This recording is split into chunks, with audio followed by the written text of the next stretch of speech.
Not all, but some of the Democrats were pushing some far-left radical policies. This is supposed to be the party of working people. Yes, we're supposed to be for 70% tax rates. If we want to be the most prosperous nation in the 21st century, we need to make sure that women are paid what they deserve. We must begin impeachment now. Health care is not just a human right, it should be an American right. So are voters buying into these ideas? Here to debate that is GOP strategist Justin Wallen and former State Department official under the Obama administration, Joel Rubin. Guys, thanks for coming on this morning. We're going to start with health care as our first topic. And you had two candidates, Bill de Blasio and Elizabeth Warren, saying they want to go full single payer. Joel, how do you think that plays? Well, with the theme of last night, Buenos Dias, and I think single payer, clearly, it's not something that most Democrats are averse to, but there was a debate last night about how to pay for it and how to execute it. But the big picture here is that our health care system is failing. Americans know it. President Trump has not been able to do anything to fix it, and Americans are frustrated, and Democrats are saying we have ideas and we have solutions, and the president is just taking away people's health care, and that's not good for the economy. It's not good for our society. Yeah, Justin, over to you. Joel's former boss, President Obama, his policy almost seems moderate compared to some of the things they're talking about now. Single payer is scary for a lot of people. How do you think that plays? Yeah, it's scary, but there's a particular element about it last night that's super scary. You can really tell that it's a primary election and everyone goes hard left. It wasn't just single payer. It's single payer, let's abolish private insurance. Once you start talking about that to American voters, they freak out. People like their private insurance when it's good. There are problems in the healthcare system. There are things that need to be fixed.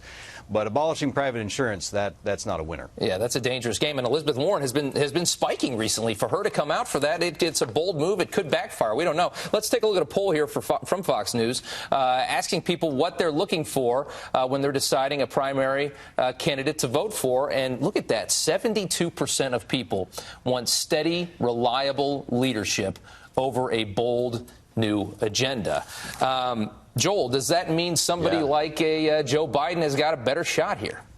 Well, that's why he's up in the polls. He's up by twice over his next competitors, because Americans across the board, and Democrats in this case, are looking at him and saying this is somebody who actually understands how to make the country get back on track again. And last night, nobody took a shot at Vice President Biden, which is very interesting. Democrats on the stage last night understood that he is a popular target and he's a popular politician. So if they're going to take shots, they have to be very careful about how they do it. Clearly, that poll demonstrates this. Justin, I want to go to the topic of immigration. Julian Castro last night talked about decriminalizing crossing the border with any border that we have in this country. How does that play out for moderate Democrats?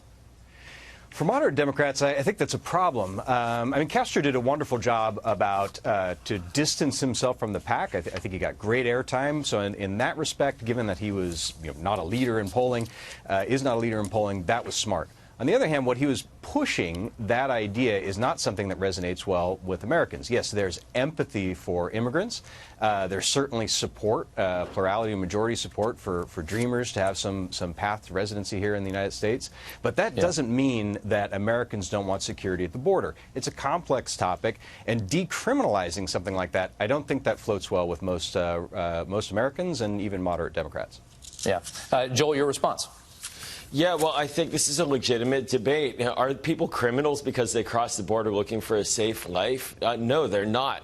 But now they're treated as such. And we're coming to an end point right now where people are dying at the border, and we need to have a legitimate conversation about it. What Castro has put out there is this idea that we decriminalize it and we deal with the people here. And this is a major peak issue for the Democratic base. This is the one that's going to continue to persist. But Joel, real quick, you say looking for a safer life. I think a lot of people at this point believe that a lot of these people are just looking for a better economic life, that they are economic refugees.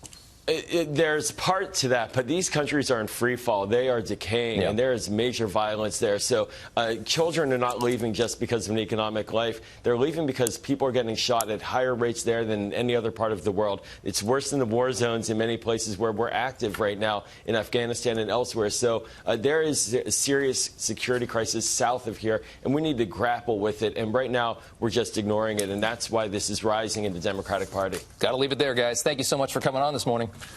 Thank you. All right. Thank you.